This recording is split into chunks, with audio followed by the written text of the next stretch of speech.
दोस्तों, मैं अपनी मन की बात और जो मेरे साथ हुआ, वो जो मैंने महसूस किया, जो मैंने लिखा है और मैं शायरी की ज़रिए उसे मैं अब तक ज़ाहिर करना चाहता हूँ। तो जब बचपन था ये भी पता नहीं था कि क्या सही है और क्या गलत। धीरे धीरे बड़े होते गए, धीरे धीरे बड़े होते गए, तो थोड़ी समझ आई। फिर भी ना समझ थे हम, फिर भी ना समझ थे हम। ज़िंदगी का सिलसिला, ज़िंदगी का दौर तब चला, ज़िंदगी का दौर तब चला जब हम समझदार हुए, जब हम समझदार हुए। अपने ही पराये से हो गए और दोस्ती छलावा बन गए।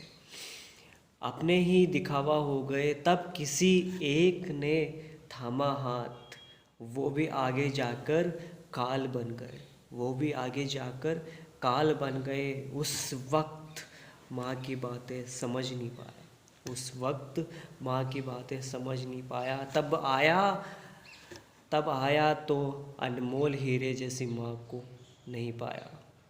एक एक करके सारी बात समझ आ रही थी, एक एक करके सारी बात समझ आ रही थी कि ज़िंदगी क्या दिखाना चाहती थी।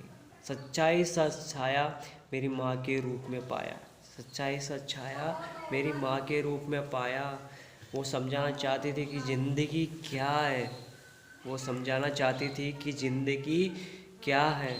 वो समझ नहीं पाया, और समझ जब आया, जिसने हाथ थामा उसी ने ज़िंदगी सिखाई फ़रेब के रूप में, ज़िंदगी सिखाई फ़रेब के रूप में। जिसको चाह बे इंतहा, अब वो छाया सा छा रहा था। ये समझ आ रहा था कि वो छाया क्या बताना चाह रहा था, कि वो क्या बताना चाह रहा था। उम्मीद करता हूँ सभी को मेरा ये जो लिखा हुआ है मेरी खुद की सच्चाई के साथ, मन के साथ, और जो मेरे साथ हुआ है, जो मैंने महसूस किया है, वही मैंने लिखा है।